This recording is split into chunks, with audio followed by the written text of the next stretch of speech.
están los que llegaron, los que pudieron llegar. Está complicado. ¿Vos tuviste problemas también? No, vine bien. Vine un poco más temprano y vine en el subte, así que no.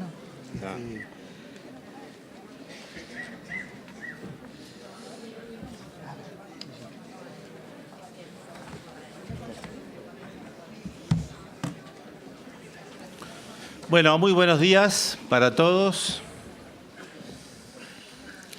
Gracias por estar aquí nuevamente en estos tiempos difíciles que nos toca vivir en esta ciudad de Buenos Aires. También saludo a todos los colegas del interior que nos siguen por streaming, hoy por los medios de comunicación. También estaba escuchando que en diversas provincias también hay movimientos de todo tipo, así que el problema de Buenos Aires no es solamente de Buenos Aires, algo similar estaba pasando en Córdoba también. Así que bueno, aprovecho para saludar a todos nuestros colegas que, como decíamos, nos están siguiendo por streaming.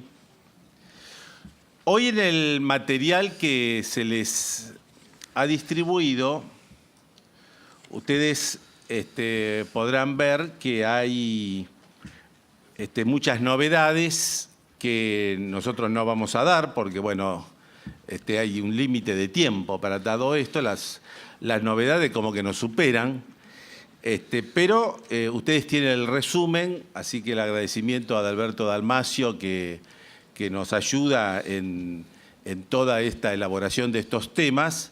Así que muchos de los temas ustedes podrán leerlo, de aquellos que no se van a dar, también de los que se van a dar. Hay una hoja de terapia que ustedes lo van a ver de forma separada. Es un poco el programa de la Comisión de Acción Cultural con las actividades de junio. La verdad que cada vez más necesitamos este tipo de cosas, ¿no? Porque necesitamos cables a tierra. Pero me pareció interesante que ustedes también vean, porque a veces el acceso a la información a través de la página web a veces no es demasiado fluido y entonces, bueno, el hecho de saber las distintas actividades también creo que es interesante. Y en esta programación también quería decirles que tenemos mañana y pasado también una jornada realmente muy importante. Es casi un evento único. Tenemos una jornada internacional sobre el tema de derecho penal tributario.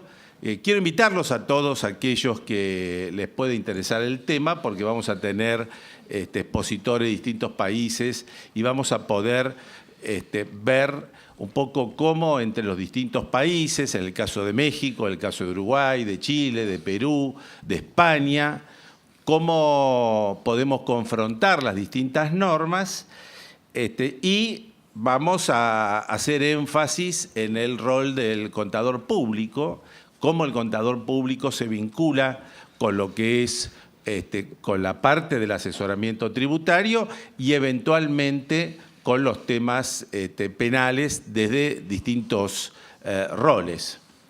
Hoy justamente en la reseña de jurisprudencia que hacemos al final vamos a tener oportunidad de ver algunas resoluciones judiciales que tocan a colegas vinculados con el tema penal tributario, así que este es un tema que creo que también de honda preocupación para todos nosotros. Bueno, vamos a comenzar entonces con el desarrollo de los temas. Hoy tenemos a los Marcelos, Marcelo Domínguez, Marcelo Corti, que nos acompañan, gracias a ambos, los dos conocidos, porque hace muchos años que nos vienen acompañando, así que muchas gracias por estar aquí. La agenda de temas, obviamente tiene un tema que es central, que son las novedades, son los vencimientos impositivos, ahora pospuestos. Siempre en este tema tenemos novedades de todo tipo, pero bueno, como decimos siempre, hay otras cosas que nosotros tenemos que ver porque forma parte del objetivo de este ciclo, que es tratar de presentarles a ustedes una suerte de paneo de todas las novedades para que sepamos por dónde están funcionando los distintos temas que se requieren en la profesión en la actividad privada o en la administración pública. Acá tenemos de las dos partes. Así que vamos a comenzar entonces con los primeros temas que son novedades de tipo reglamentarias con Marcelo Domínguez, uno de los Marcelos. Gracias, Marcelo. Bueno, buenos días a todos y buenos días a los que nos siguen por streaming. Y muchas gracias, Humberto, por la invitación a participar en la reunión de hoy. Acá, en la primera parte, lo que hemos previsto son 3 temas. Uno es el referido a las retenciones de la RG 830, ¿no? Bueno, es como pasar avisos de los aspectos más importantes y sobre todo lo que deberíamos tener en cuenta a la hora de aplicar el nuevo régimen, el impuesto a los débitos y créditos y lo nuevo sobre la compra-venta de inmuebles y la exención tanto para el que paga como para el que cobra por venta de inmuebles y las normas reglamentarias sobre residencia. Eso es lo que va a conformar la nueva parte. Estos son los requisitos que ha previsto la FIP para los cambios de residencia, básicamente, del país hacia el exterior. Así que el primer tema en este cuadro está en la columna donde está en negrita cuáles son los mínimos de la 830 aplicables a partir del 1 de julio y al costado está los mínimos que teníamos hasta el 31 de mayo, ¿no? Entonces, bueno, a partir del 1 de junio se habrán configurado los sistemas de pagos de las empresas para tomar los nuevos mínimos no sujetos a retención. Esto implicó un aumento de aproximadamente 42-43% de los montos no sujetos a retención con respecto a lo que teníamos vigente. Recuerdan que el primer aumento fue más o menos en mayo del 2016, no se había tocado la 830 hasta que se modifica ahora a partir del 1 de julio. Como novedad en temas de alícuotas aparece que para los no inscriptos estaba en el 28% personas humanas y 28% personas jurídicas y ahora para la persona jurídica no inscripta es el 25%, por ahí acorde a lo que va a ser la tasa de ganancias máxima para la persona jurídica. De cualquier manera, el no inscripto hoy es una rara avis. Es raro que alguien haga operaciones y no tenga quit. No va a existir eso, o que tenga quit pero que no esté inscripto en ganancias, ¿no? Con lo cual, el aplicar esta tasa alta va a ser extraño. Simplemente está en la norma y por lo tanto, bueno, la diferencia de tasas es esa. De este cuadro, fíjense, lo más importante por ahí para las empresas es el parámetro de los bienes de cambio, que hoy lo que supera, la factura que supera los 142.400 estaría con la retención del 2% sobre el excedente y cuando se trata de facturas por prestaciones de servicios emitidas por sujetos empresa, el mínimo no sujeto a retención se eleva a 42.700, ¿no? Parámetros vigentes a partir del 1 de julio. Son los números de abajo. Los alquileres, bueno, 7.120, ¿no? En lugar de 5.000. Digo como para ver lo más común de la 830. En este otro cuadro estaría el tema de honorarios como director de sociedad anónima, síndico, socio administrador de SRL, que sabemos que cuando se asigna en forma individual ese honorario, se aplica la retención y el mínimo no sujeto a retención se eleva a 42.700, ¿no? Cuando la asamblea o la reunión de socios vota los honorarios. Y se aplica la escala sobre el excedente. Vamos a ver después la escala que también se modificó. Y Cuando se trata de honorarios profesionales de persona física, el mínimo se eleva a 10.700 y se aplica la escala, sacando los no inscriptos, porque ya dijimos que si se factura tiene quit y estará inscripto, ¿no? Así que bueno, ese es un poco el panorama de los nuevos mínimos. La nueva escala tiene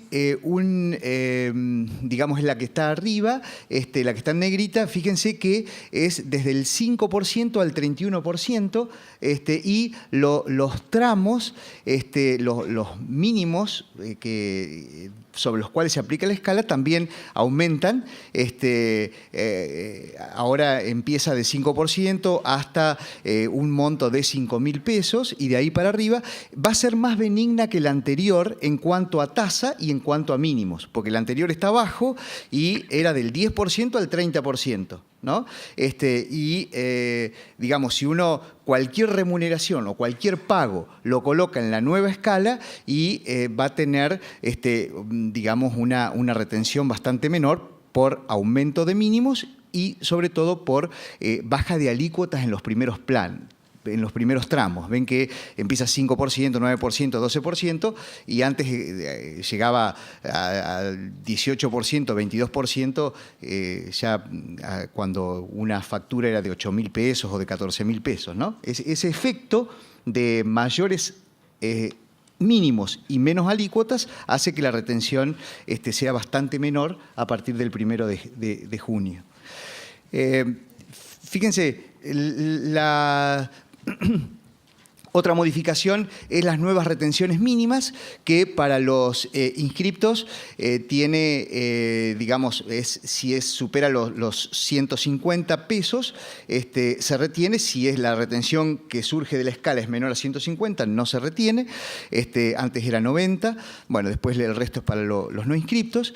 Y como conclusión de este primer tema, digamos, lo que siempre está dando vueltas a la hora de cómo encuadrar una factura, por ejemplo, de un profesional, es dónde está encuadrada, si esa operación en cuarta categoría o en tercera categoría, ¿no? Entonces, uno que va a pagar una factura del profesional dice, para mí, si tiene quit 20, 23 o 27 es persona física, con lo cual le aplico el mínimo de las personas físicas y la escala, que como está ahí serían, es lo que está abajo, 10.700, ¿no? El último renglón, que es lo previsto para la cuarta categoría. Salvo que el profesional le presente al pagador la nota que prevé el anexo 2, inciso K, punto 2, y le diga, voy a incluir este honorario en la tercera categoría. Si uno le informa que lo va a incluir en la tercera categoría, el pagador debería tomarlo como una prestación de servicios y tomar el mínimo de 42.700 y el 2% sobre el excedente. La retención va a ser mucho menor. Eso siempre estuvo, y tal vez este sea el único elemento que tiene el régimen tributario por el cual convenga la tercera categoría, para que la retención sea menor.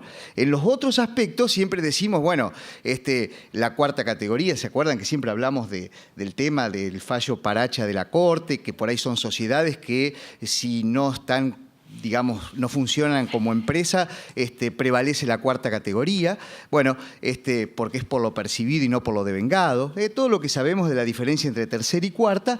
Bueno, en este caso, la nota que dice esto es tercera implica una menor retención de impuesto a las ganancias por la 830. Y así que en este cuadrito donde uno dice, bueno, la empresa dirá, cuando recibo facturas por bienes de cambio, sé que tengo los 142.400, cualquiera sea el proveedor de bienes de cambio, sea quit 20, 27, 30, 33 o cual sea, ¿no es cierto?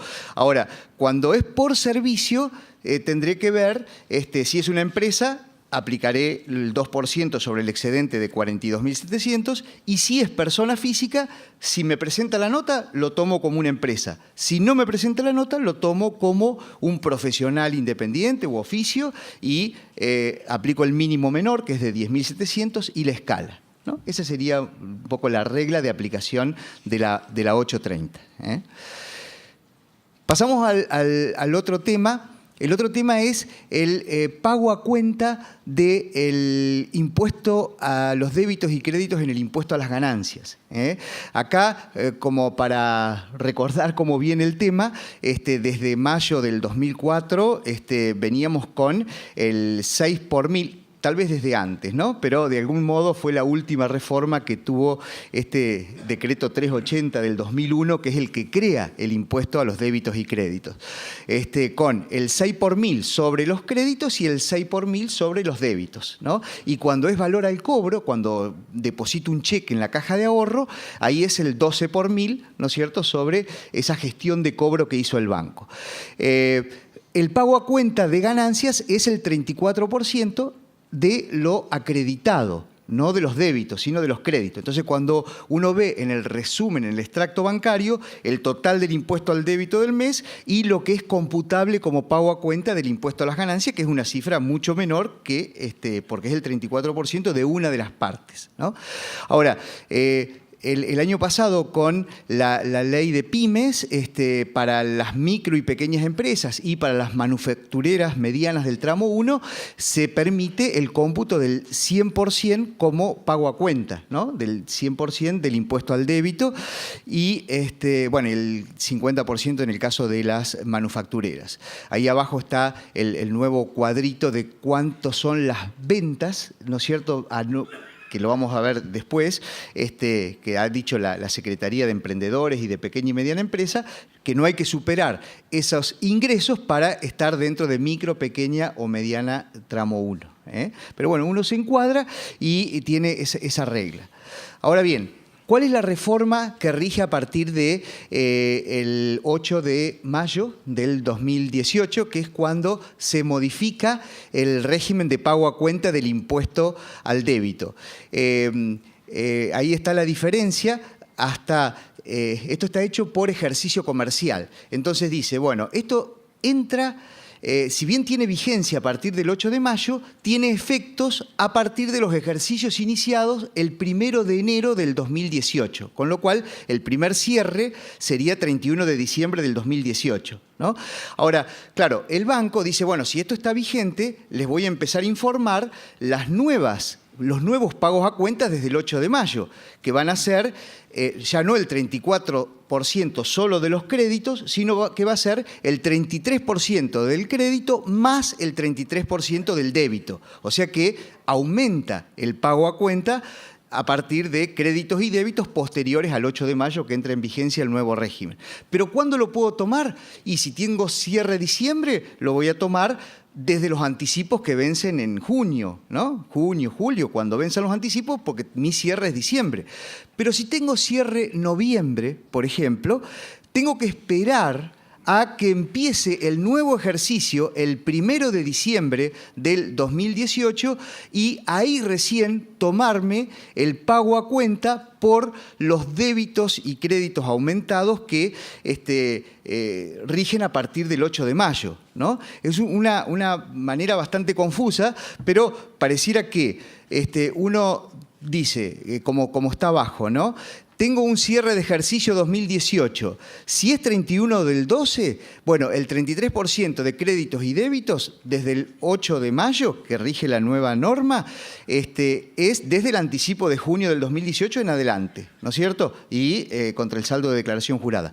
En cambio, si tengo un cierre desde el 31 de mayo, que ya arrancó mayo, ¿no es cierto?, con el 8 de mayo en adelante, hasta el 30 de noviembre, ahí también voy a tener ese derecho, pero no lo voy a poder tomar en el ejercicio 2018, sino que debería tomarlo como un crédito al cierre, ¿no es cierto?, desde el 31 de mayo hasta el 30 de noviembre, y computarlo contra los anticipos y el impuesto del ejercicio que viene, ¿no?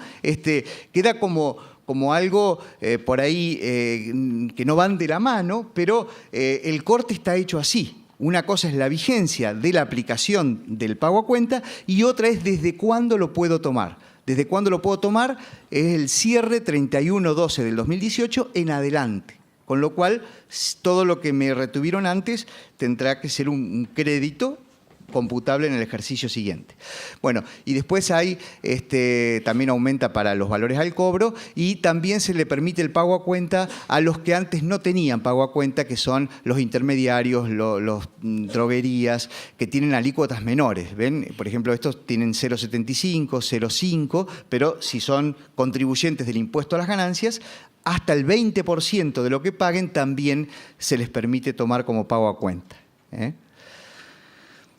Bueno, y para finalizar con este segundo tema, tenemos el otro mecanismo que aumenta vieron que para las pymes teníamos el 100% de lo que eran micro y pequeñas, y para las manufactureras medianas del tramo 1 era el 50%. Bueno, ahora aumenta el 60%. Entonces esa es una cuentita que tendrá que hacer la empresa mediana manufacturera con el mismo criterio que habíamos visto antes, ¿no? Si tiene cierre 31 del 12, este 60% será computable en el anticipo que vence a partir de junio del 2018 porque está dentro de ese cierre. En cambio, si tiene cierre del 31 de mayo al 30 de noviembre, pareciera que la diferencia entre el 50 y el 60% tendría que ser un crédito al cierre. Bastante lío, ¿no? Pero de algún modo uno dice, bueno, si esto rige a partir del cierre 2019, bueno, el 50% lo tengo hoy, pero la diferencia, que es el aumento al 60%, debería esperar para tomarlo el año que viene. Por ahora está así. Si no se reglamenta de otra manera, esta es la cuenta contable que habrá que hacer, ¿no? Y bueno, finalmente lo que ha dicho la AFIP de cómo se toma el impuesto al débito y qué efecto tiene, está abajo que tengo un impuesto determinado, menos los anticipos, que si los cancelé con impuesto al débito, eso no me da saldo a favor de libre disponibilidad. Lo que me da saldo a favor de libre disponibilidad son los anticipos que he pagado fuera del impuesto al débito, más las retenciones y percepciones, ¿no? Esta es un poco la regla que ya conocemos de cómputo del impuesto al débito. Bueno, y lo importante en este tema es el otro decreto que sale el 16 de mayo sobre la exención del impuesto al débito sobre la transferencia de inmuebles. Y acá tenemos dentro de este decreto 380 del impuesto al débito, 3 normas que se refieren a este tema. 2 son de operaciones grabadas que exceptúan, como lo vemos ahí, lo que es, por ejemplo, descuento de facturas, de cheques recibidos al cobro, todo lo que es gestión de cobranza. Bueno, si esa gestión de cobranza es de cheques que se reciben por venta de inmuebles o que se emiten para comprar inmuebles, porque está de las 2 puntas, eso está exento del impuesto al débito. Es una forma de fomentar la bancarización de la compra de inmuebles. Entonces, el sentido de eximir del impuesto al débito es paguen con cheques, que esto para el pagador y para el cobrador está fuera del impuesto. Lo que falta acá es la reglamentación. Bueno, ¿qué les va a decir el Banco Central a los bancos de cómo tienen que, digamos, recibir la documentación respaldatoria de que el destino o el origen de ese pago es para comprar inmuebles, ¿no? Pero, bueno, eso ya es otro tema. Lo importante es que eso estaría exento, tanto para gestión de cobranza, para giros y transferencia de fondos. La cosa es cómo demostramos que es por inmueble, pero está exento. Y finalmente, en operaciones exentas también dice débitos y créditos generados por utilización, y el requisito que es que se otorgue la posesión, ¿no? Pareciera que, como tenemos experiencia en estos temas, el solo boleto sin posesión, cuando uno lo paga, no estaría en la exención, ¿no? Acá se pone énfasis en que realmente sea un acto de posesión. Entonces ahora vieron que estamos con el tema de los escribanos, que hay que terminar con el traspaso de inmuebles por el sinceramiento fiscal y la posesión. Bueno, además de toda esa historia de terminar lo que empezó con el sinceramiento, vamos a tener esto de acreditar la posesión para que nos eximan del impuesto al débito. Y bueno, y el último tema, que son 5 minutos más, Humberto, el último tema es normas sobre residencia. Esto es importante porque, fíjense, en este planito es como estamos hoy con respecto a los criterios de imputación de la renta. Nosotros, Argentina, como Chile, Brasil, Perú, ahí se ve, tienen el criterio de la renta mundial, con lo cual cada residente en Argentina tiene que pagar por los ingresos que obtiene en el país más los ingresos que obtiene en el exterior, ¿no? Ese es el criterio de renta mundial.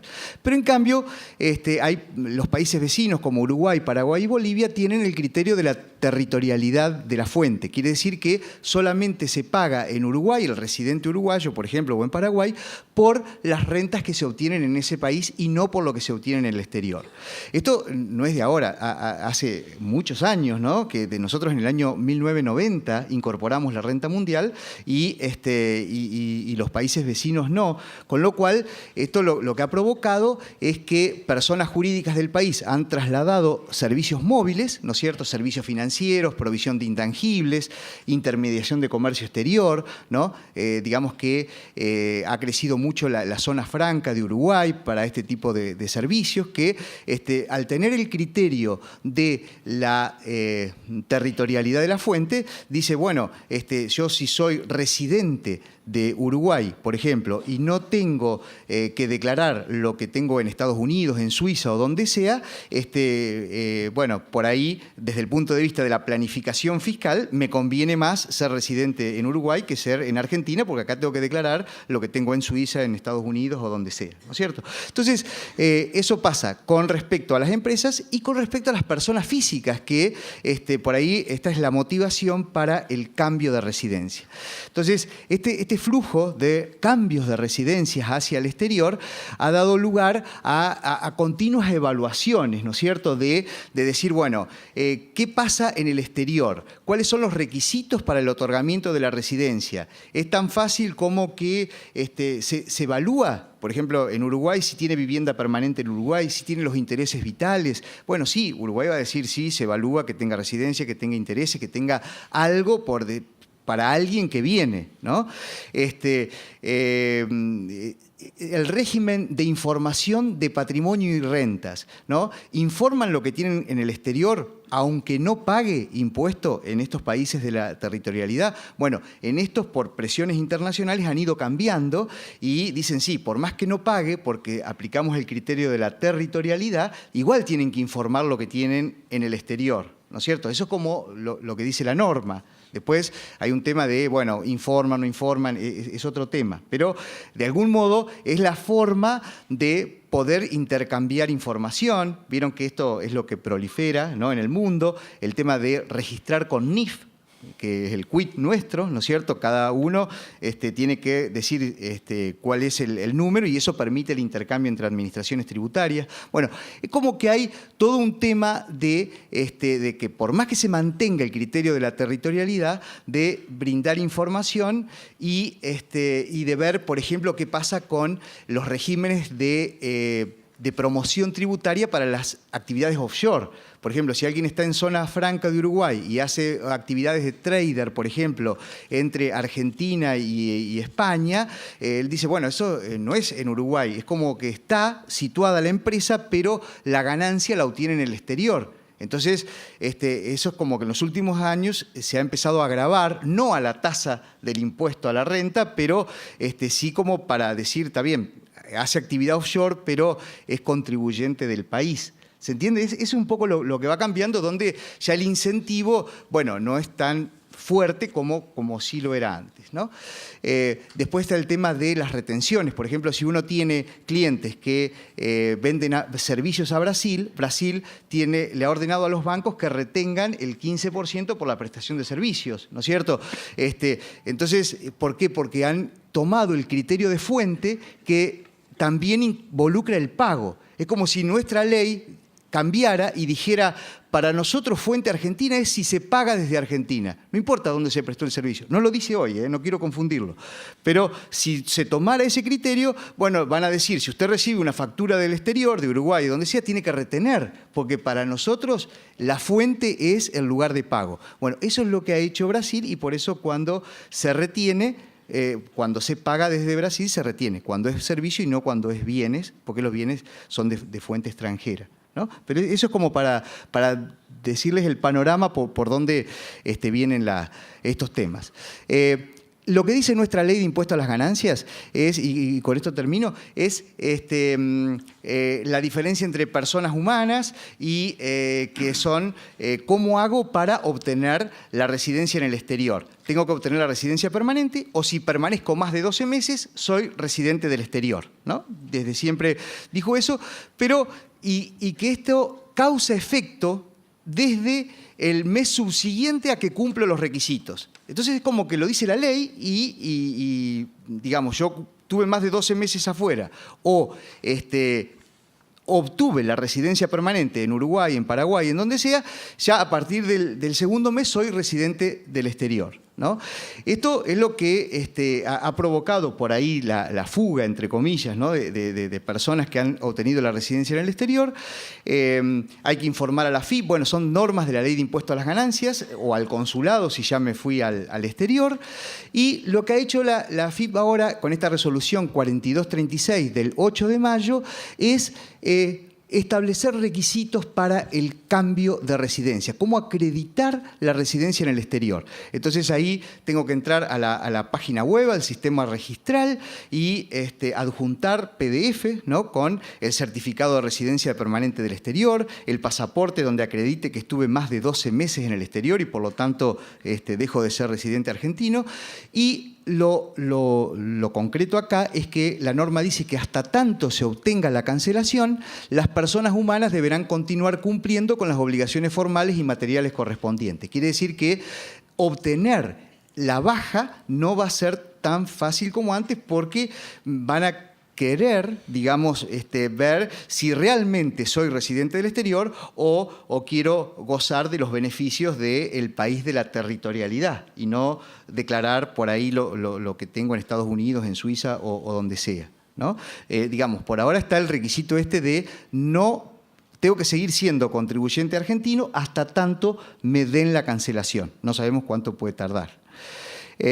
Y por otro lado, informar el domicilio en el exterior. Esto también es nuevo. Entonces, cada vez que entro a registro tributario y pongo residencia en el extranjero, bueno, al solicitar la baja tengo que adjuntar archivos entre los cuales esté el domicilio en el exterior y tengo que designar el responsable sustituto.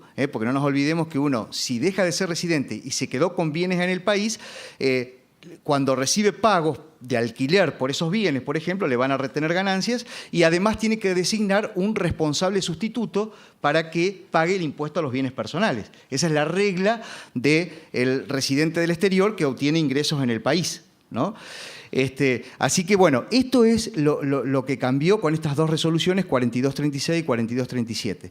Y los casos de doble residencia, hay mucha gente que por ahí vive en el exterior, que tiene intereses vitales acá porque ha quedado la familia y todo, y siempre está con el tema de los 183 días. ¿Dónde está más días? Si en el exterior o en el país, ¿no es cierto? Entonces, esto es un poco lo que define el 125 de la Ley de Ganancias, ¿no? Y esto también se ha reglamentado con esta resolución que dicen, bueno, ¿qué es tener vivienda permanente? Vivienda permanente, hay una definición que, bueno, es donde vives, propietario, usufructuario, locatario, comodatario, y se excluyen los alojamientos utilizados en estadías de corta duración, placer, negocios, etcétera. Por ahí pensando en personas que tienen departamentos en Punta del Este, bueno, por ahí en esta definición que es destinado a recreo, veraneo, dirán, bueno, no te lo tomo como residencia permanente, por ahí, ¿no? Y el centro de intereses vitales lo mismo que antes, digamos, uno dice, bueno, uno tiene relaciones laborales y económicas y relaciones personales. Entonces, si dice, no, yo todo mi trabajo lo tengo en Uruguay, sí, pero tenés la familia acá, entonces lo que dice la norma es, si las relaciones económicas están en un país y las relaciones personales en otro, prevalecen las relaciones personales. Entonces, ese también es un tema a tener en cuenta. Uno que se va debería irse con todo, ¿no? Con familia y todo, como para no tener estos problemas. Así que, bueno, eso es todo. Bueno, Humberto. muchas gracias Marcelo por estos temas. Bueno, ya estamos con los vencimientos personales. Así que lo que Marcelo Corti nos va a compartir ahora son las últimas novedades que se han producido durante este mes y que tenemos, obviamente, que tener en cuenta a los efectos de la determinación y pago. Marcelo. Gracias, Humberto. Muy buenos días. La idea de esta primera parte es repasar algunos aspectos relacionados con las presentaciones de las declaraciones juradas personales del año 2017. Aquí cuando pueden ver que esto es versión junio 2018, en realidad es versión 13 de junio 2018, ya vamos a ver después porque este servicio web que vamos a comentar se está modificando, se ha modificado y seguramente se va a seguir modificando hasta que se produzca el vencimiento de las declaraciones que prevé la norma, ¿no? Repasemos cuál era la situación del año anterior en lo que respecta a las presentaciones de las declaraciones juradas. La resolución 4052 estableció que las declaraciones juradas determinativas de impuesto a las ganancias se presentaban a través del aplicativo SIAP.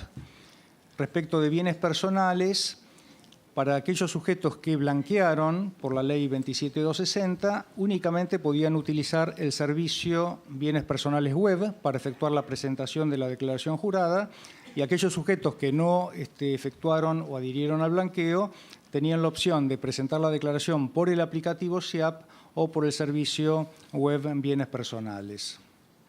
Recordemos también que los contribuyentes cumplidores que tenían y tienen el beneficio de no tributar en bienes personales por 3 años, 2016, 2017 y 2018, igualmente debían y deben presentar las declaraciones juradas de bienes personales determinativas del impuesto, aun cuando no deban ingresarlo por el beneficio que tienen.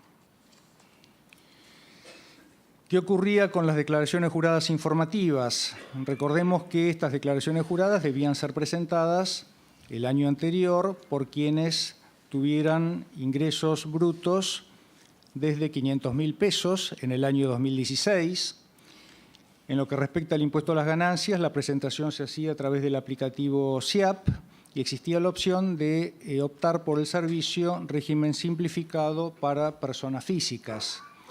Y respecto de bienes personales, la misma consideración que efectuamos para las declaraciones juradas determinativas. Si se trataba de sujetos que blanquearon, únicamente a través del servicio Bienes Personales Web, y en el caso de los sujetos que no blanquearon, tenían la opción de hacerlo vía aplicativo o vía el servicio web de bienes personales.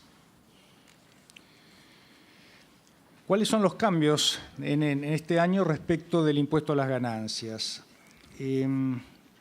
La resolución 4243 dispone que las presentaciones de las declaraciones juradas de ganancias del periodo fiscal 2017 y posteriores deben realizarse únicamente a través del servicio web Ganancias Personas Humanas, y queda vigente el aplicativo SIAP para la presentación de las declaraciones juradas de periodos fiscales anteriores, 2016 y anteriores, que no se presentaron o que deban rectificarse. ¿Qué ocurre con las declaraciones juradas informativas? Que resulta de aplicación la obligación de presentar esta declaración para quienes han tenido ingresos brutos superiores al 1.000.000 de pesos, 500.000 pesos hasta el 2016, 1.000.000 de pesos a partir del 2017.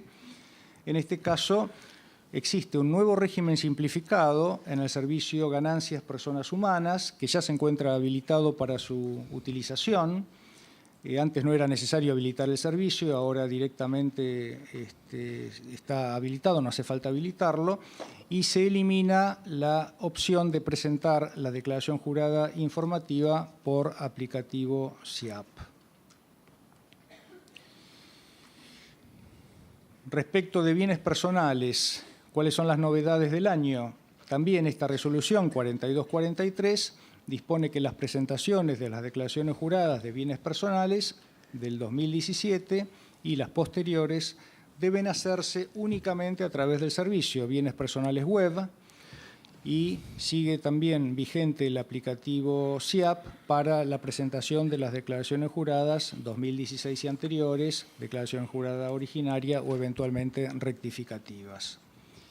Y con respecto a las declaraciones juradas informativas, para los ingresos superiores al $1.000.000, únicamente también a través del servicio Bienes Personales Web. Es decir, en definitiva, 2017 en adelante, la única forma de presentar las declaraciones juradas de ganancias y bienes personales es a través del servicio web de la AFIP.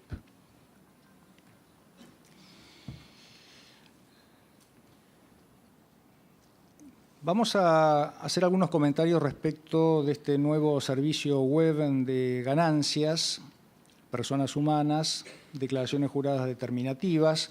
Este servicio se encuentra disponible desde mediados de mayo de este año. Debe ser dado de alta por el contribuyente a efecto de su utilización. Las presentaciones se pueden efectuar desde que está habilitado el servicio, es decir, desde mediados de mayo.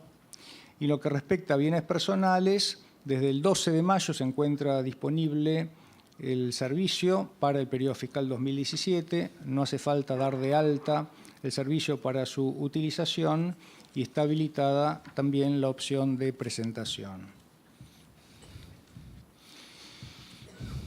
¿Cuáles son las novedades este año respecto del mini plan, del plan especial de pagos que prevé la resolución 4057?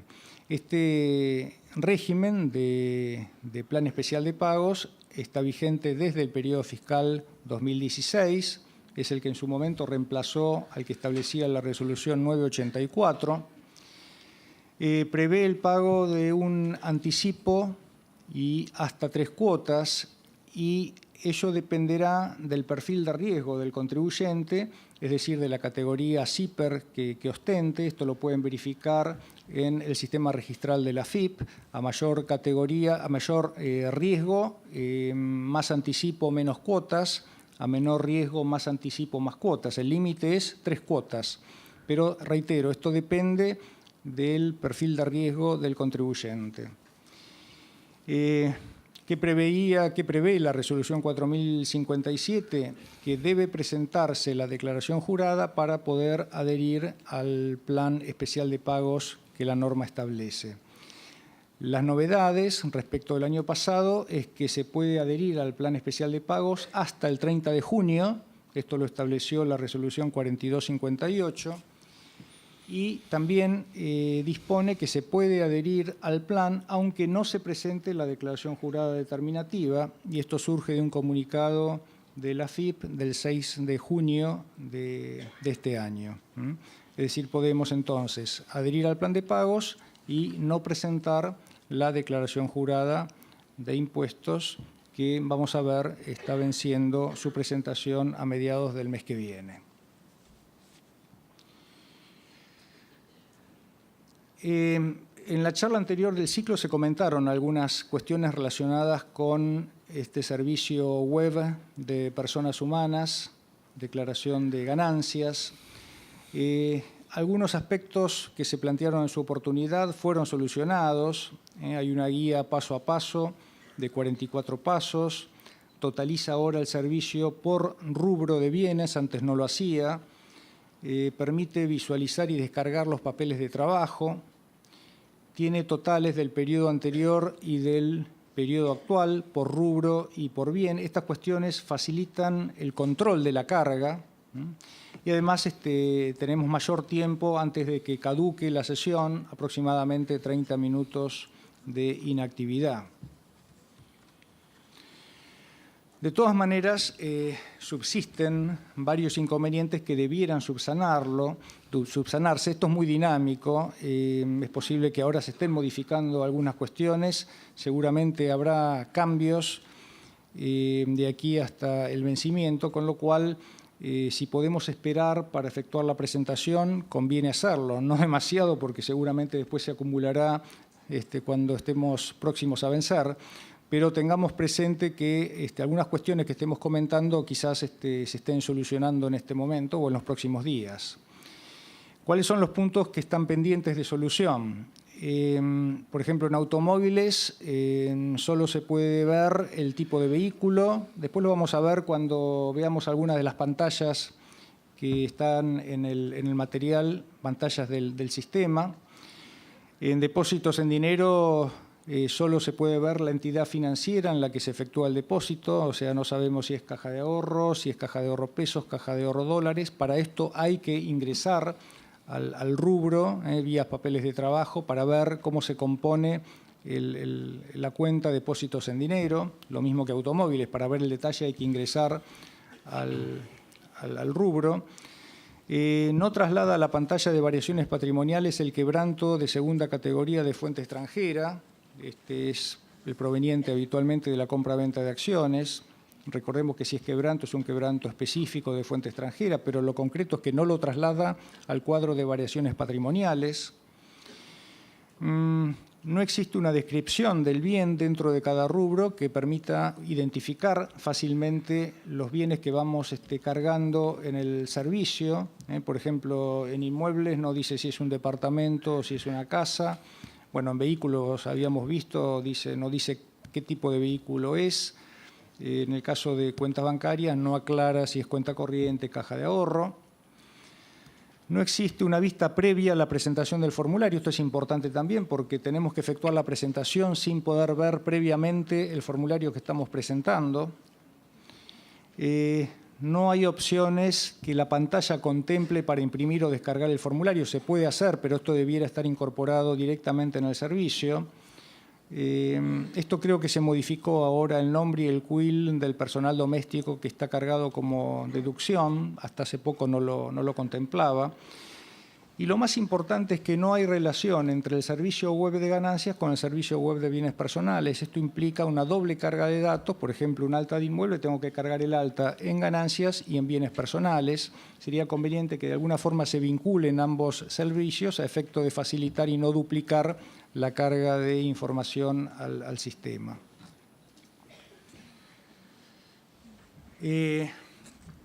Para el caso, por ejemplo, estos son problemas que todavía subsisten.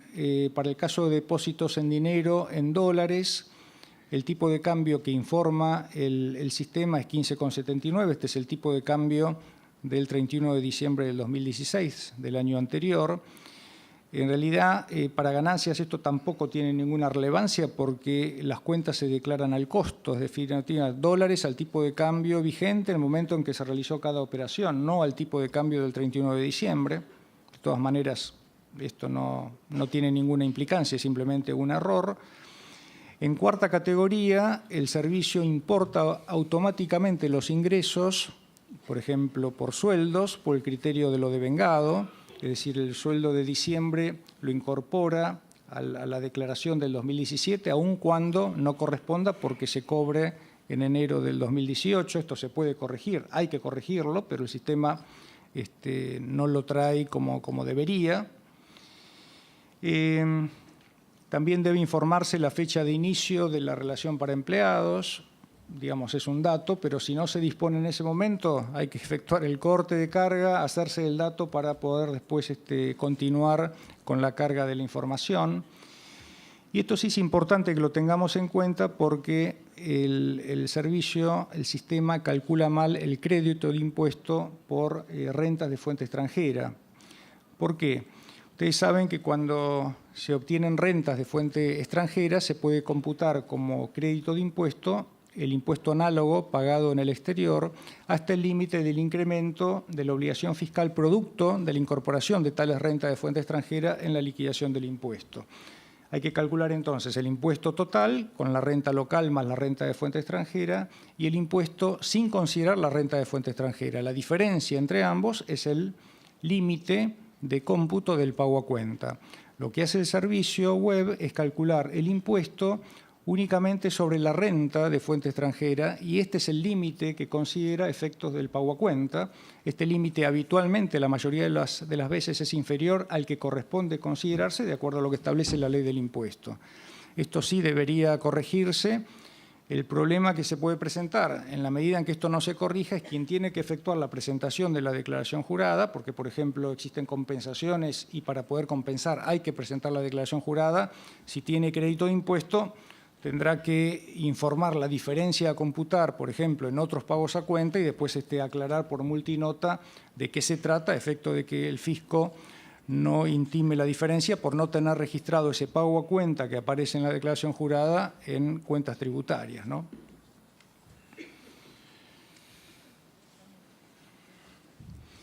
Bueno, el servicio permite acceder a distintas pantallas, presentación de la declaración jurada, informa la fecha de vencimiento que corresponda según la terminación de la CUIT. Podemos ver las presentaciones de las declaraciones juradas de años anteriores, desde el 2007. También se puede acceder a nuestra parte para ver cuál es la información que tiene impositiva respecto del contribuyente. ¿Y cuáles son los vencimientos que estableció la resolución 4258 para este periodo fiscal 2017? En función de la terminación de la CUIT, el vencimiento para la presentación es el 11 de julio, 11, 12 y 13 de julio de este año, y el vencimiento del pago es 12, 13 y 14 de junio. Hoy estamos en el segundo día de vencimientos, mañana es el último. Respecto de las declaraciones juradas informativas, el vencimiento se produce en todos los casos el 27 de julio de 2018. Entonces, en el servicio podemos acceder a distintos ítems, aportes en línea, declaración de CBU. Esto es importante por el plan de pagos.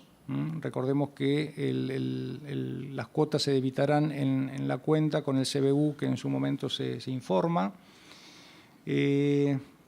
Ganancias personas humanas, web, y tenemos ganancias personas humanas, que es a donde deberíamos entrar para efectuar la carga de los datos. Esto lo pasamos.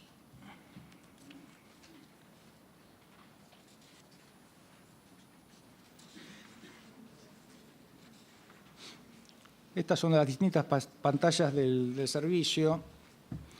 En rentas, bueno, tendremos que ingresar a renta de fuente argentina, rentas de fuente extranjera, si existieran, para ir cargando en cada una de ellas las rentas que correspondan. Aquí hay un mayor grado de apertura de lo que es renta de fuente argentina.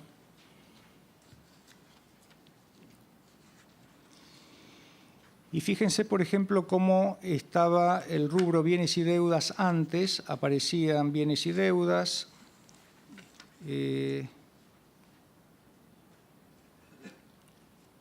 No más datos, y lo que cambia ahora con la modificación que hicieron en el sistema es que se aclara o se puede ingresar a papeles de trabajo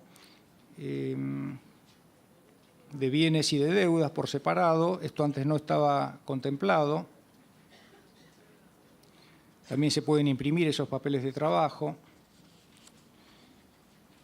Por ejemplo, en inmuebles, ¿cómo estaba antes? Inmueble por inmueble, pero se aclaraba en lo que respecta a la identificación del bien, dónde estaba ubicado. Ciudad Autónoma de Buenos Aires no decía nada, o sea, aparecía el importe y únicamente el lugar en donde está ubicado el bien. Acá, por ejemplo, tenemos 3 inmuebles en Ciudad de Buenos Aires, pero no sabemos, excepto que ingresemos al sistema, de qué inmueble se trata. En el servicio ya modificado se agrega el importe del periodo anterior, el importe del periodo actual. Sigue sin estar identificado de qué inmueble se trata en cada caso.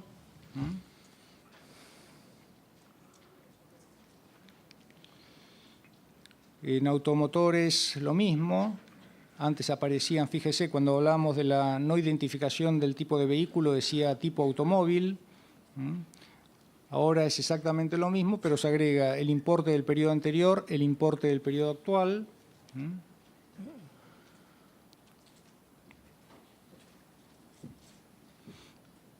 Lo mismo aquí, bienes y dinero, depósitos en dinero. Fíjense la identificación del tipo de bien, depósitos en dinero, no más que eso. Entidad financiera, no dice si es caja de ahorro, cuenta corriente, pesos, dólares.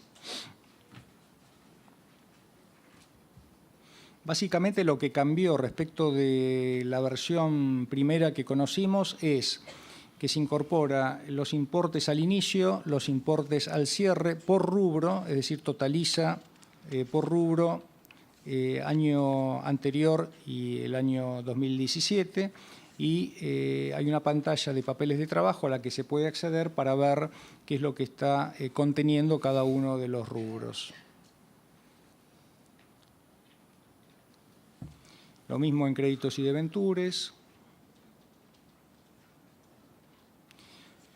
Este es el formulario que se puede ver una vez que está efectuada la presentación. Esto sería importante que lo modifiquen para poder verlo antes de la presentación.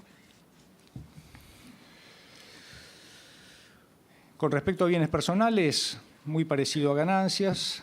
Tenemos los distintos servicios habilitados, entre ellos bienes personales web para efectuar la carga de la declaración jurada, nueva declaración jurada, informa también el vencimiento, se pueden ver las declaraciones juradas presentadas con anterioridad,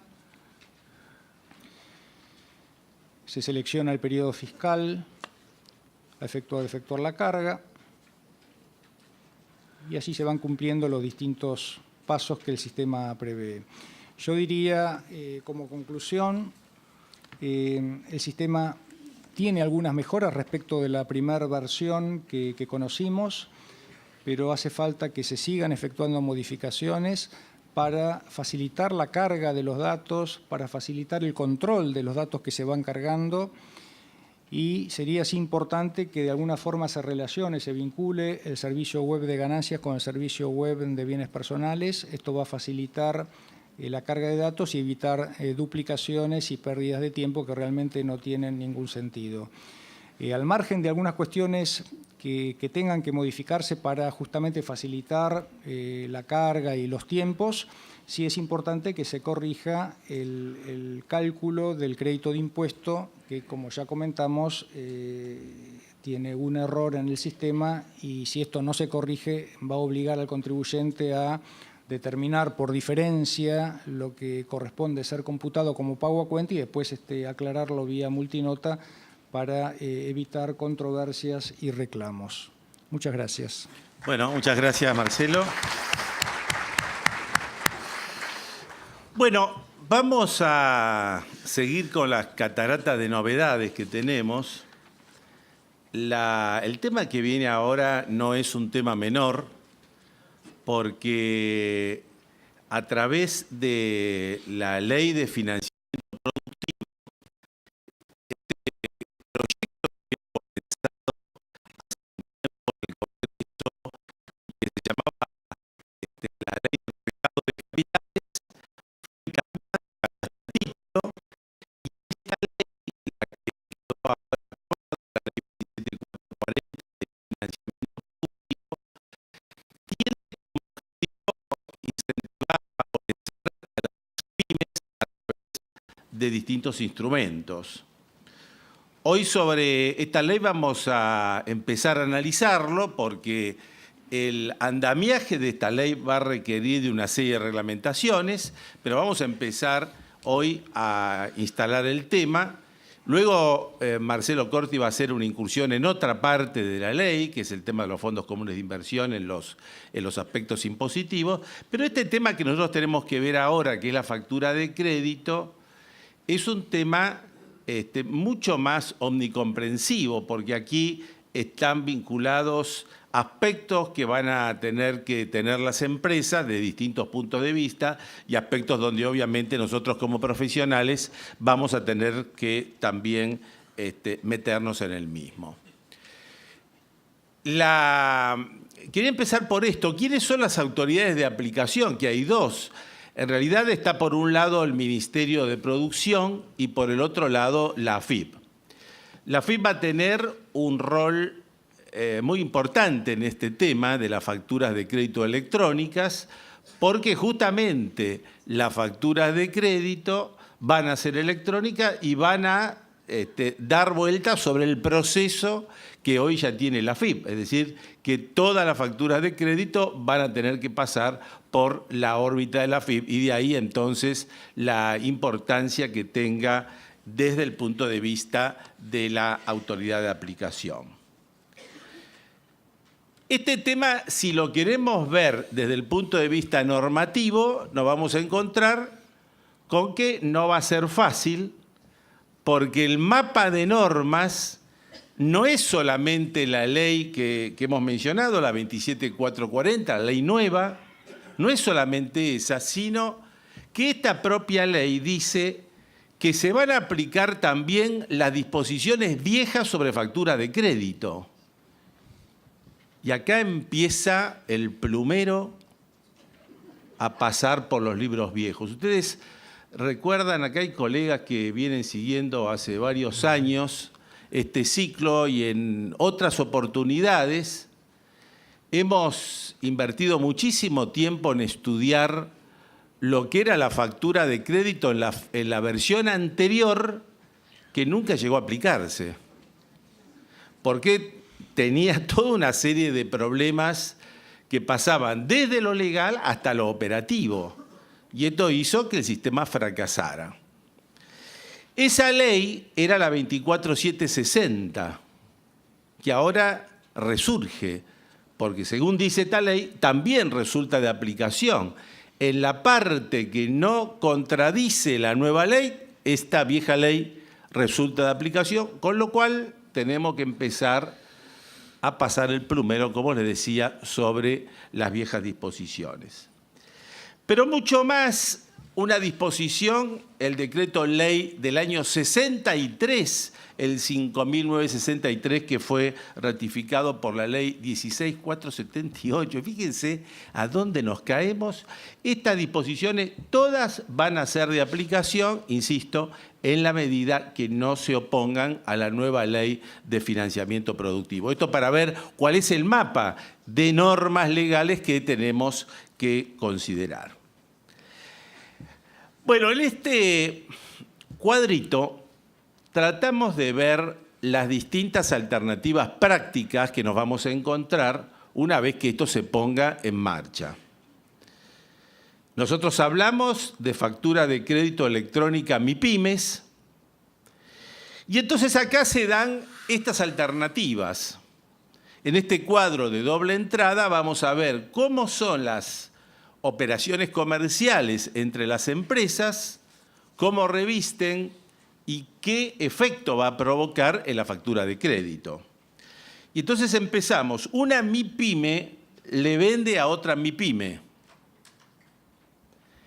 En este caso, el régimen es optativo. O sea que las empresas podrán disponer si lo aplican o no lo aplican. En cambio, si la MIPYME le vende a una empresa grande, el régimen es obligatorio.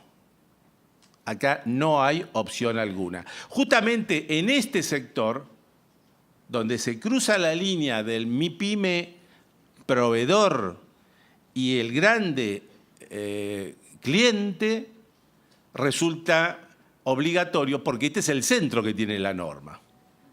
La norma lo que busca es de alguna manera atacar ese sentido de preeminencia que la gran empresa tiene respecto de la pyme. Si lo logra, lo vamos a ver. Hoy, ¿cuál es la problemática que todos conocemos? La problemática que todos conocemos es que normalmente la grande le paga a la pyme con un cheque diferido a 90 o 120 días. Y esto es lo que desequilibra las finanzas de las pymes. Obviamente que cuando este país todo pasa muy rápido, ¿no? Cuando el primer proyecto de mercado de capitales se había lanzado esto, la problemática de las pymes era distinta a la actual. En un año y pico ha pasado mucha agua bajo el puente y yo diría que hoy la problemática central de las pymes ya no es la parte financiera. Hoy es la rentabilidad. Y si la rentabilidad de las pymes no funciona, esto es un remedio para intentar solucionar una enfermedad que posiblemente no lo arregle. Porque la parte financiera es solamente uno de los aspectos del problema que tiene la pyme. O sea, esto tiende a favorecer a las pymes, pero desde el punto de vista financiero. ¿Y cómo tiende a favorecerlo? ¿Cuál es el esquema sobre el cual está armada la ley? El esquema es que siendo esta factura de crédito obligatoria, lo vamos a ver, se establece un plazo.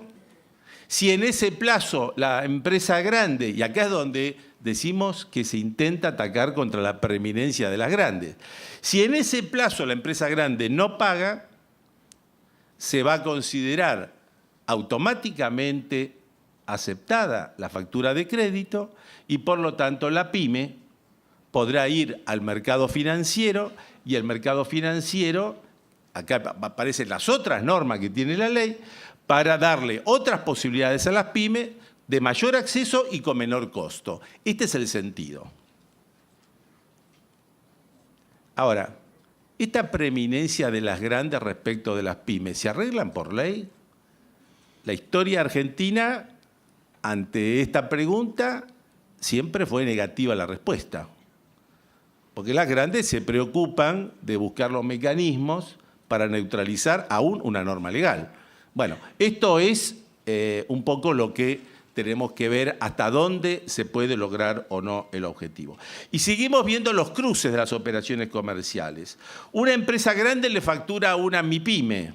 O sea, ahora la grande pasa a ser proveedor y pasa a ser cliente de la MIPYME. Acá obviamente no aplica el sistema porque esto está en contra de lo que es el objetivo de la norma. Y después tenemos la otra situación, que es que la grande le vende a la grande.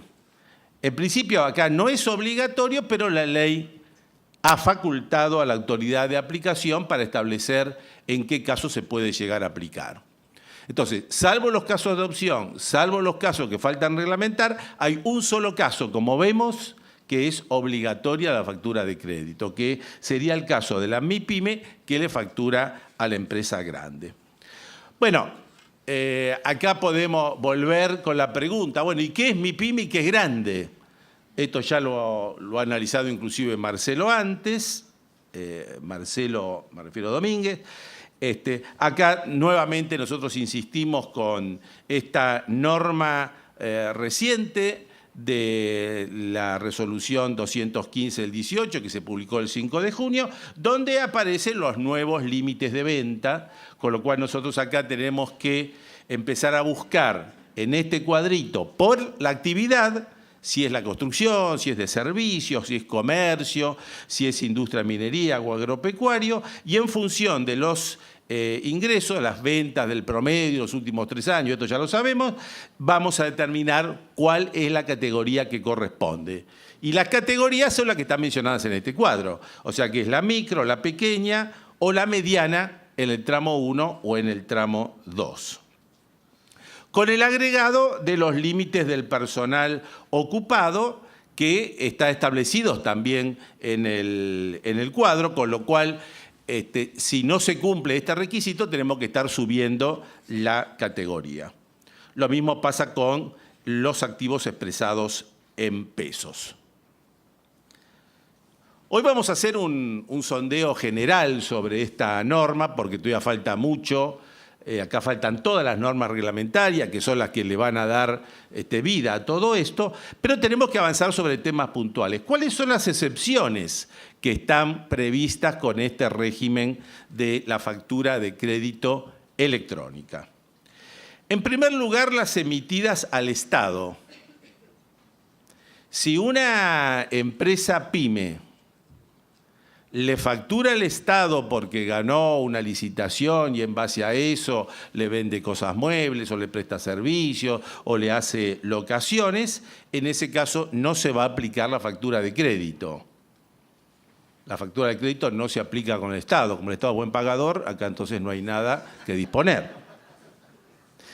Lo mismo pasa con las facturas que sean emitidas a los organismos públicos estatales.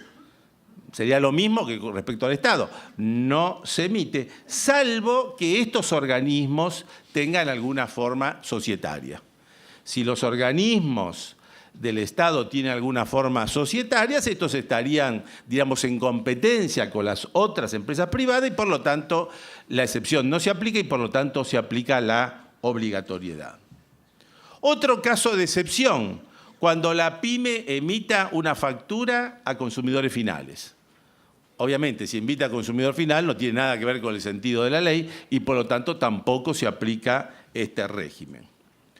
O en los casos donde la operación se complica porque estamos ante operaciones de intermediación con intermediarios que son consignatarios o comisionistas, en cuyo caso, por haber alguien en el medio, tampoco se aplica este régimen. Las emitidas por los prestadores de servicios públicos tampoco se van a aplicar este régimen. Estas son todas las excepciones que están contempladas donde no se va a aplicar este régimen, a pesar que en principio se daría ese cuadrito que vimos antes de la pyme que le factura a un grande. Bueno, en este cuadro que vemos a continuación, yo diría que es el resumen quizás más importante que podemos hacer del funcionamiento hasta ahora. Es tratado esto de la ley, insisto, porque después faltan todas las normas reglamentarias que deben emitirse. Y yo diría que en principio la ley está suponiendo que hay dos tipos de operaciones. Estamos hablando de la operación de la MIPYME al cliente grande, ¿no? El primer lugar es que cuando se hace esa operación comercial, las partes estipulan que el plazo de cancelación va a ser superior a 15 días corridos. Esto es más o menos la mayoría de las operaciones que hoy existen, ¿no? La cancelación se hace por más de 15 días corridos. Y entonces aquí se podrían dar las siguientes circunstancias. La pyme le va a enviar la factura de crédito digitalmente a su cliente grande. El cliente grande, ¿qué es lo que va a tener que hacer? Va a tener que analizar si hay alguna razón de las dispuestas por la ley que merezcan el rechazo de la factura. Después vamos a ver los supuestos, ¿no? Pero este sería el primer supuesto que se puede dar. El cliente grande, cuando recibe la factura de crédito de la MIPYME, tiene un plazo de 10 días y en ese plazo de 10 días, recuerden que el plazo convenido para el pago es mayor que 15, pero el plazo de 10 días él tiene que decir, ¿se dan los supuestos o no para el rechazo? Si se dan los supuestos, entonces obviamente le tiene que comunicar el rechazo, con lo cual habrá que emitir la factura de crédito porque, nuevamente, porque no se cumplieron todas las disposiciones legales. Si esto no se da, porque no hay ningún supuesto de rechazo, y por lo tanto pasaron los 10 días, entonces empieza a jugar el segundo plazo, que son de los 15 días. Fíjense que este plazo de 15 días es el plazo que establece la ley, y esto es como la ley, a través de una norma legal, intenta superar esa posición predominante de la grande sobre la chica, porque en realidad, como dijimos antes, cuando las partes hacen un convenio de una operación, dice, te voy a pagar a los 30 días. Las partes convienen lo que convienen. Pero después viene la ley y dice, no, pero el plazo para que fenezca esta factura son 15 días. Entonces nosotros tenemos que ver, antes de los 15 días, es fácil hasta ahora, ¿no? Antes de los 15 días, nosotros tenemos que ver lo siguiente. Si la factura fue cancelada o no. Porque podría ocurrir que la empresa grande, a pesar que tenía un plazo de 30 días, pagó con anticipación al 15. Estos medios de pago para ser tomados como válidos, tienen que ser cualquiera de los medios de pago que están previstos por el Banco Central, por las distintas normas. No existiría la posibilidad de demostrar esto con pago en efectivo, por ejemplo, ¿no? Porque no sería un medio de pago utilizado por el Banco Central. O podría pasar antes de los 15 días que haya una aceptación expresa por la empresa grande. La empresa grande hace el control de la factura, dice no hay ninguna causal de rechazo, por lo tanto, antes de los 15 días acepto la factura de crédito electrónica que me envió la pyme. ¿Qué pasa si nada de esto se da? O sea, no se da el rechazo en los 10 días, no se da el pago antes de los 15 días, no se da la aceptación expresa antes de los 15 días. Ahí aparece la línea de puntos en un costado porque aquí juega la aceptación tácita, automática. Esta es la novedad respecto de la ley anterior, que tenía este problema justamente. Acá se ha tomado este problema de la ley anterior y se ha intentado superar con una aceptación tácita.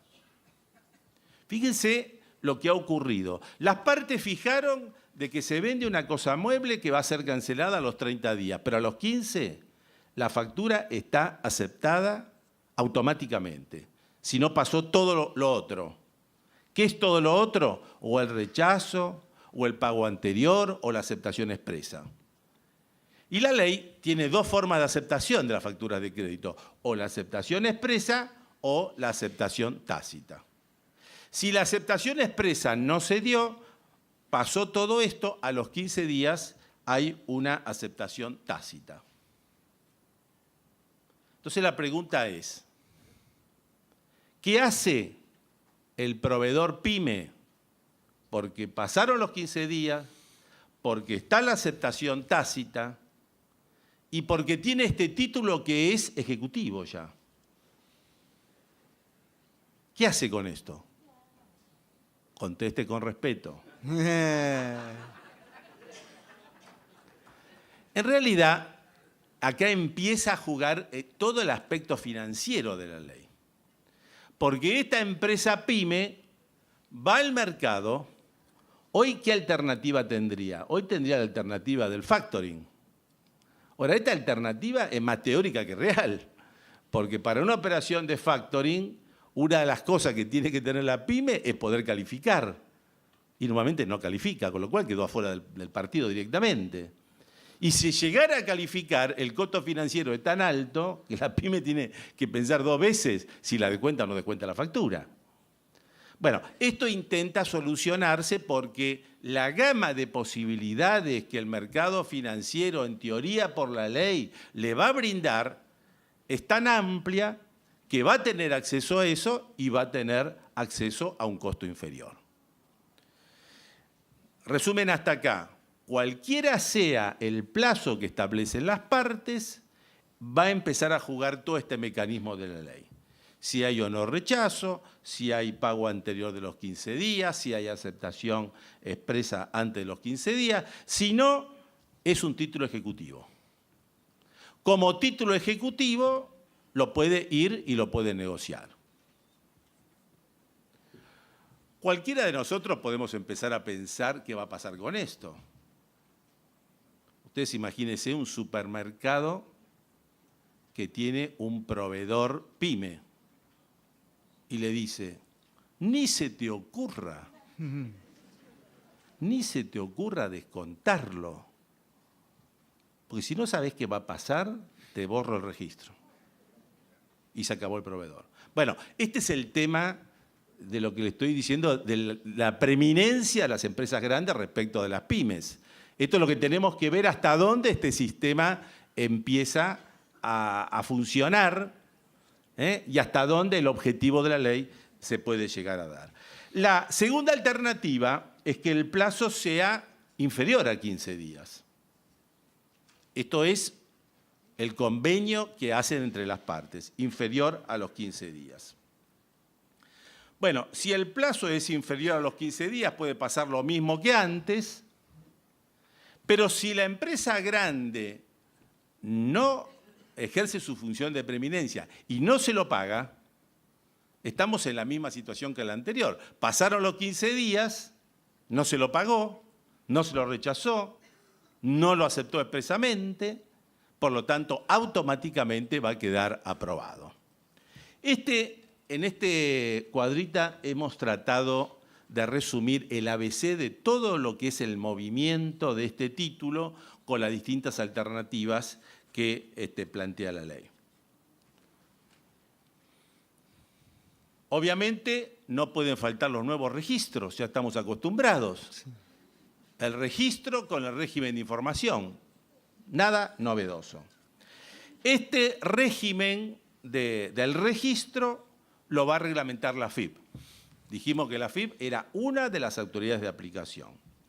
Y entonces acá en este registro van a aparecer los datos de las facturas de crédito electrónico, más todo lo que pase. O sea, la cancelación, el rechazo, la aceptación, y esto se va a completar con un régimen informativo. Nada nuevo sobre todo esto. Bueno, después tenemos los requisitos de la factura de crédito. Yo creo que esto no vale la pena detenernos. Obviamente los efectos que se van a producir, que es lo que hemos dicho anteriormente, si no se cancelan o no se registran, la aceptación por parte de los adquirentes, y acá quería considerar las razones del rechazo. El cliente grande va a poder rechazarlo dentro de los 10 días la factura de crédito en la medida que se dé alguno de los supuestos que expresamente menciona la ley. Por ejemplo, se observa un daño en las mercaderías. ¿Le facturó? Le hizo la factura de crédito. Pero cuando viene la mercadería están dañadas. El título está bien hecho, está bien emitido, pero el problema es que lo que contiene hay un problema sustancial. Es lo mismo que pasa hoy cuando alguien recibe una mercadería dañada. O que respecto de las mercaderías que recibimos tenemos vicios, defectos o diferencias de cantidad o calidad o divergencia de plazos, de acuerdo a lo que, plazos de cancelación, de acuerdo a lo que se había observado. La no correspondencia de servicios u obras, las partes pactaron un servicio o una obra que no tiene nada que ver con lo que se facturó, esta razón de rechazo. Vicios formales, la falta de entrega de los bienes o servicios, por supuesto, la factura está perfeccionando una operación. Si esta venta, esta entrega de bienes o servicios no se hicieron, obviamente se produce rechazo, lo mismo que con la cancelación total. Y después aparecen los que son los requisitos, que no vale la pena mucho detenernos, los requisitos de la factura de crédito. Y el último punto, un punto que la pretendida ley anterior tuvo muchísimos problemas, pero muchísimos problemas, que son las retenciones y percepciones impositivas. Porque obviamente quien va a actuar como agente de retención o percepción va a ser el deudor. El deudor va a ser la empresa grande, va a ser el cliente. Y esto lo va a hacer en la oportunidad de la cancelación. Ahora, ¿qué problema vamos a tener acá? Que si se llegara a dar los 15 días de la aprobación tácita automática, este crédito va a ser cobrado por otro. Y ese otro va a tener que ser pagado por el grande. Y el grande va a tener que actuar como agente de retención de un impuesto que le correspondía al acreedor primero. Esta es la historia que ya hemos vivido, que la vez pasada no tuvo solución y que, bueno, pensemos que ahora con las nuevas reglamentaciones sí vaya a tener una solución. Bueno, esto es la presentación global de este tema. Insisto, vamos a tener que ir desarrollándolo porque yo creo que a partir de ahora van a empezar las normas reglamentarias, pero para que tengamos idea de que por dónde va a pasar este nuevo esquema legal. Y quiero terminar muy brevemente, porque esto alguien me lo ha planteado en la reunión pasada y me pareció interesante hacer un muy rápido resumen de cuál es la situación actual respecto del impuesto a la ganancia mínima presunta. Básicamente, dos aspectos para considerar. Primero, cuando nosotros hablamos de impuesto a la ganancia mínima presunta, tenemos que ver que tenemos dos tipos de contribuyentes. O tenemos las pymes o tenemos el resto. Respecto de las pymes, se aplica la norma de pymes, que por lo tanto dice que para los ejercicios fiscales que se inicien a partir del 1 de enero del 2017, diríamos, salvo cosas raras, primer ejercicio sería 31 de diciembre del 2017, ya vencido, el impuesto a la ganancia mínima presunta quedó derogado. Esto ya todos lo sabemos. Hay algunos que quedaron sorprendidos, presentaron la declaración jurada y pagaron. ¿Les parece raro esto? No, no es raro, ¿no? Porque en la hecatombe de cosas hay cosas que se empiezan a escapar ya. Bueno, si este fuera el tema, obviamente los contribuyentes tendrán que hacer una presentación ante la AFIP para solicitar la devolución. Yo creo que en este caso no hay repetición, es el caso de devolución porque es muy claro la razón por la cual alguien pagó de más. En el resto de los contribuyentes, o sea, los que no son pymes, la derogación falta un rato todavía, ¿no? Que serían los ejercicios que se inician a partir de enero del 19, o sea, tenemos que el primero va a ser diciembre del 2019, si no pasa nada en el medio, ¿no? Obviamente.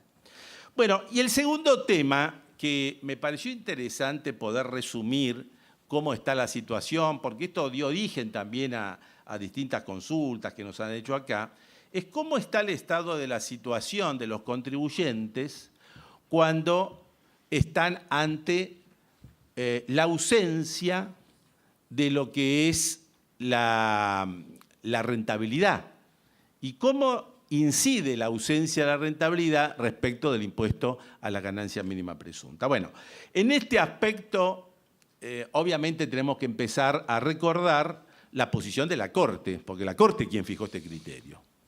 Y la Corte lo hizo en la causa Diario Perfil, que precisó los alcances de una doctrina anterior de la Corte, que fue el caso de Armitage, ¿no? Acá se terminaron armando la propia doctrina.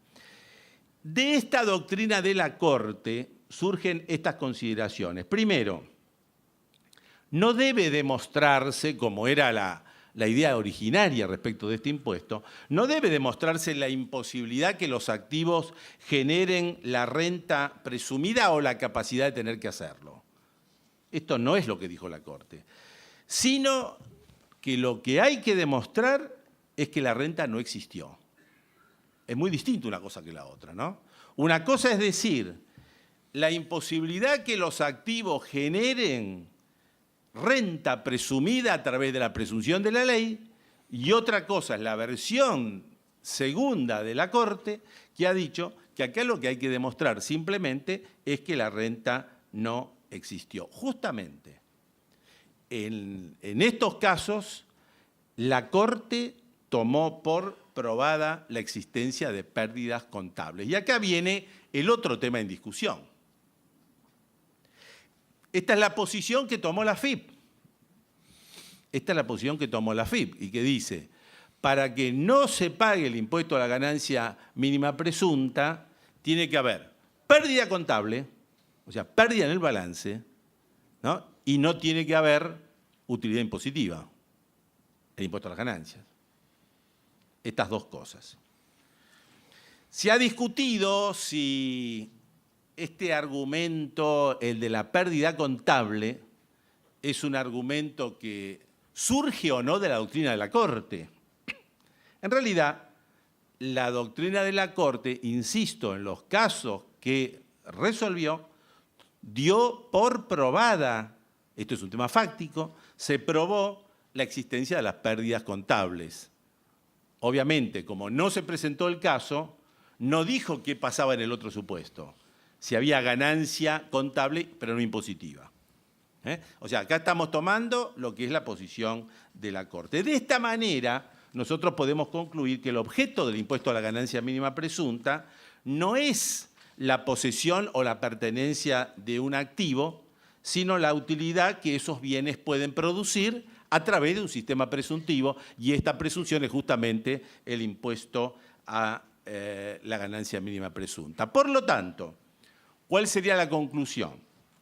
El resultado impositivo debe guardar correspondencia con la ausencia de la ganancia económica probada por inexistencia de renta. Primera conclusión importante que tenemos que sacar.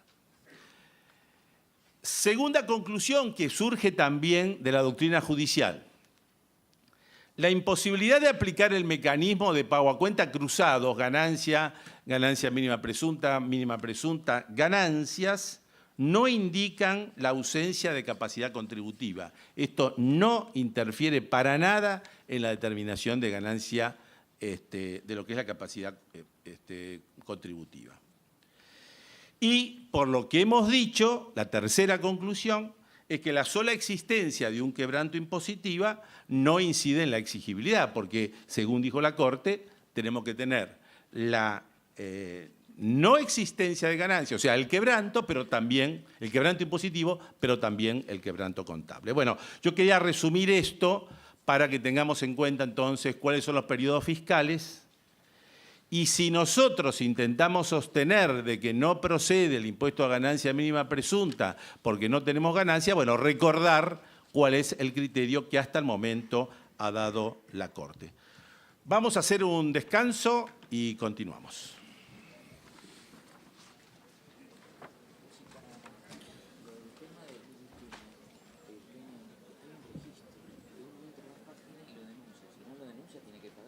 Ah, sí, sí, claro.